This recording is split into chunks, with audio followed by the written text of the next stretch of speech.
مسیح کے زندہ اور جلالی نام میں سب کو سلام۔ خدا کا شکر کرتے ہوئے، خدا باپ کی تعریف کرتے ہوئے اس کی حمد کرتے ہیں۔ اے خدا کے بندو، آؤ ہم خدا کی حمد کریں، خداوند کے نام کی حمد کریں۔ اب سے ابد تک خدا کا نام مبارک ہو۔ ہم اپنے باپ کی حمد کرتے ہیں، اس کے نام کو جلال دیتے ہیں۔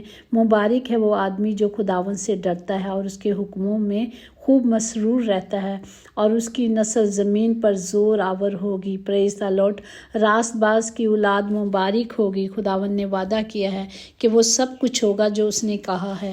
اور آج کل ہم سیکھ رہے ہیں کہ کس طرح ہم نے روزے میں خدا کی مرضی کو پورا کرنا ہے۔ اور آج کا کلام ہے گناہ پہ غالب پانا، اور گناہ منہ کو معذور کر دیتا ہے، وہ بول نہیں سکتا۔ اور آج کا زندہ کلام ہم دیکھیں گے زبور 32، اس کی 3 ورس میں یوں محکوم ہے: جب میں خاموش رہا تو دن بھر کے کرانے سے میری ہڈیاں گھل گئیں۔ پاک کلام پر جن پر خدا کی برکت ہو، خدا کا شکر ہو۔ ہم خدا کا شکر کرتے ہیں کہ وہ ہمارا خدا ہے۔ جب انسان گناہ میں ہوتا ہے، بیماری میں ہوتا ہے، دکھ میں ہوتا ہے، تکلیف میں ہوتا ہے، تو اسے کچھ سمجھ میں نہیں آتی کہ میں کیا کر رہا ہوں یا کیا ہو رہا ہے، کیسے ہو رہا ہے۔ حالات اس طرح ہو جاتے ہیں کہ وہ دعا بھی نہیں، میں نے کئی دفعہ سنا ہے کہ بہت سارے لوگ کہتے ہیں کہ اس وقت ہم سے دعا بھی نہیں ہوتی، کیونکہ شیطان واقعی وہ ختم کر دیتا ہے، صلاحیت کو ختم کر دیتا ہے۔ خاموشی کا مطلب کیا ہے کہ گناہوں کا اقرار نہ کرنا۔ تو وہ اس وقت اتنا کو ہو جاتا ہے کہ اس کا منہ ہی نہیں کھلتا کہ وہ اپنے گناہوں کا اقرار کر لے، یا مصیبت اور دکھوں کا باعث جو بنا ہے اس سے اپنے آپ کو ہٹا لے اور خدا کی طرف رجوع لائے۔ جب بھی گناہ انسان کرے، خدا سے معافی مانگتا ہے اور خدا اسے معاف کرتا ہے، لیکن ایسا ہونے نہیں دیتا۔ جو اس کا مخالف ہوتا ہے، جو شیطان ہوتا ہے، وہ اسے ایسا کرنے نہیں دیتا۔ لیکن کلام مقدس میں محکوم ہے کہ مبارک ہے وہ آدمی جس کی بدکاری کو خدا حساب میں نہیں لاتا اور جس کے دل میں مکر نہیں، اور کیونکہ خدا کا ہاتھ دن رات اس پر پھر بھاری رہتا ہے۔ اسی لیے جب بھی کوئی غلطی خطا ہو جاتی ہے تو ہم نے کیا کرنا ہے؟ ایمانداری سے، وفاداری سے اپنے گناہوں کا اقرار کرنا ہے اور اپنے آپ کو خدا کی حضوری میں رکھ دینا ہے، اور اپنے گناہوں کو ماننا ہے کہ میں نے یہ گناہ کیا ہے۔ اس کی 5ویں میں لکھا ہے کہ میں نے تیرے حضور اپنے گناہوں کو مان لیا اور اپنی بدکاری کو نہ چھپایا۔ ہم نے چھپانا نہیں، چھپانا اس گناہ سے بھی بڑا کرتے ہیں جب ہم خدا کی حضوری میں جا کے اپنے گناہوں کا اقرار نہیں کرتے۔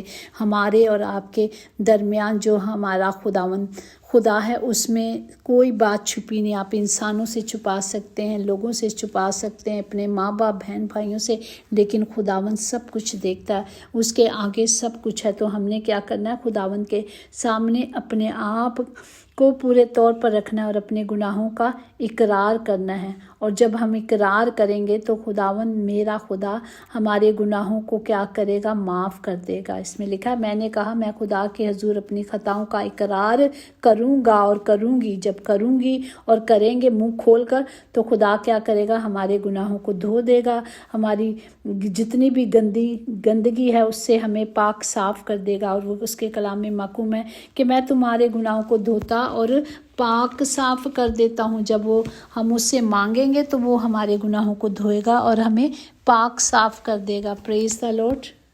اسی طرح اگر ہم زبور 22 اور 1 اور اس کی 2 آیات میں دیکھیں گے کہ خداوند یہ نہ ہو کہ میں بہت دنوں سے معافی مانگ رہا ہوں اور ایک فی الفور جادو ہو گیا ہے اور ایک دم سب کچھ ٹھیک ہو جائے گا۔ ایسا بھی ہوتا ہے، ایسا بھی باپ کرتا ہے، پر کبھی کبھی ہماری دعاؤں میں اتنی طاقت نہیں ہوتی، اتنا زور نہیں ہوتا کہ وہ آسمان تک پہنچ جائے۔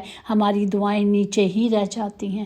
تو ہمیں کیا کرنا ہے؟ اپنے سے ہم کچھ نہیں کر سکتے، ہمیں پاک روح جو خدا نے ہمیں مددگار دیا ہے، ہم نے اس سے مانگنا ہے۔ اسی طرح زبور میں لکھا ہے، میرے خدا تو نے مجھے کیوں چھوڑ دیا؟ تو نے میری مدد اور میرے نالے اور فریاد سے کیوں دور رہتا ہے؟ اے میرے خدا، میں دن کو پکارتا ہوں پر تو جواب نہیں دیتا، اور رات کو بھی اور خاموش نہیں ہوتا۔ ہمیں مانگتے رہنا ہے، خاموش نہیں رہنا، خدا سے فریاد کرتے رہنا ہے۔ جب ہم فریاد کو کریں گے تو خداوند ہماری دعا کو سن لے گا۔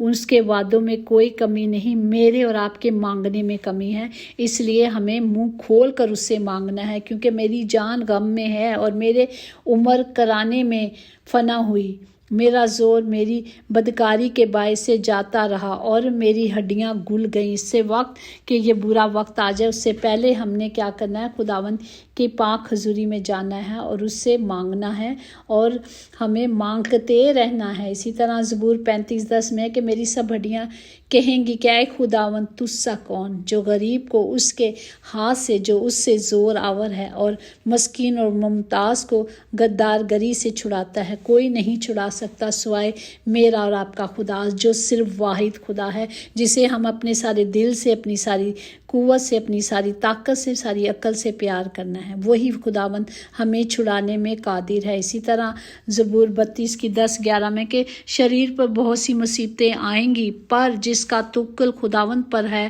رحمت اسے گھیرے رہے گی۔ اے صادقو خداوند میں خوش و خرم رہو، اے راست بازو دلوں سے خوشی سے لہراؤ۔ ہمیں کیا کرنا ہے؟ دلوں میں خوشی ہم ہمیشہ شاد رہیں، ہمیشہ اس میں بڑھتے رہیں، تو وہ ہمارا خداوند خدا کیا کرے گا؟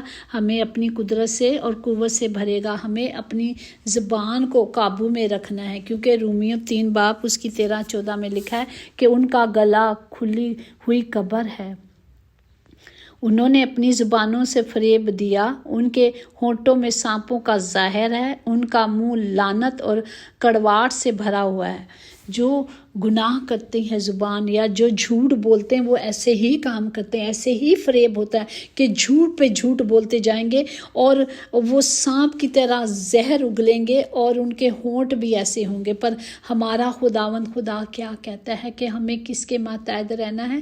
خدا کے کلام کے مطابق رہنا ہے۔ اسی طرح اسی میں رومیو 3:19-20 میں ہے کہ اب ہم جانتے ہیں کہ شریعت جو کچھ کہتی ہے ان سے کہتی ہے جو شریعت کے ماتحت ہیں، جو اس کو مانتے ہیں، جو اس کی مرضی پہ چلتے ہیں، کلام کی مرضی کے مطابق، انہیں پتہ ہے کہ ہمیں کس طرح اپنی زبان کو کنٹرول میں رکھنا ہے تاکہ ہر ایک کا منہ بند ہو جائے اور شریعت دنیا خدا کے نزدیک سزا کے لائق ٹھہرائے، کیونکہ شریعت کے عمل پر کوئی بشر اس کے حضور راست باز نہیں ٹھہرے گا، اس لیے کہ شریعت کے وسیلے سے تو گناہ کی پہچان ہی ہوتی ہے، اس کے وسیلے سے صرف ہم گناہ تک پہنچے اور گناہ کی پہچان ہوتی ہے، لیکن ہمارا خداوند خدا نے ہمارے گناہوں سے ہمیں کفارہ عطا کیا، اس نے ہمیں کیا کیا؟ اس نے ہمیں بچایا اور ہمیں زندگی بخشی ہے، اس نے اپنی صلیب سے دنیا کو مخلصی بخش کر ہمیں اپنا خون بہا کر اس گناہوں سے، اس گندگی سے باہر نکال لیا ہے اور ہم پھر اسی میں گھستے جاتے ہیں، ہمیں پتہ ہی نہیں۔ اسی طرح امثال 6 اس کی 24-25 آیات میں یوں محکوم ہے کہ دل پسند باتیں شہد کا چھتا ہے، وہ جی کو میٹھی لگتی ہیں اور ہڈیوں کے لیے شفا ہے۔ ایسی راہ بھی ہے جو انسان کو سیدھی معلوم ہوتی ہے پر اس کی انتہا میں موت کی راہیں ہیں۔ ہم اپنے سے بہت وہ راست باز بن رہے ہیں، بہت اچھی باتیں کر رہے ہیں کہ ہم یہ کر رہے ہیں تو ہم بچ جائیں گے، لیکن خداوند پرکھنے والا ہے، وہ اپنی راہوں کو تو سیدھا جانتے ہیں، لیکن خدا کہتا ہے کہ پھر بھی ہمیں ہر روز اپنے آپ کو جانچنے کی اور پہچاننے کی ضرورت ہے۔ صادق کا دل سوچ کر جواب دیتا ہے پر شریروں کا منہ بری باتیں اگلتا ہے۔ ہمیشہ وہ جھوٹ پہ جھوٹ بولتے ہیں اور شیخیاں مارتے ہیں، وہ ایسا پر ایسا کچھ نہیں کرنا چاہیے، کیونکہ کلام ہمیں کہتا ہے کہ ہمیں سوچ سمجھ کے بات کرنی چاہیے۔ اسی طرح امثال کے 10 میں اس کی 11, 20, 21, 31 اور 32 میں یوں لکھا ہے، صادق کا منہ حیات کا چشمہ ہے لیکن شریروں کے منہ کو ظلم ڈھاتا ہے۔ صادق کی زبان خالص چاندی ہے، شریروں کے دل بے قدر ہیں۔ صادق کے ہونٹ بتیروں کو غذا پہنچاتے ہیں لیکن احمقوں کی عقل سے مرتے ہیں۔ صادق کے منہ سے حکمت نکلتی ہے لیکن کنج روز زبان کاٹ ڈالی جائے گی۔ صادقوں کے ہونٹ پسندیدہ باتوں سے آشنا ہیں لیکن شریروں کے منہ کیا ہیں؟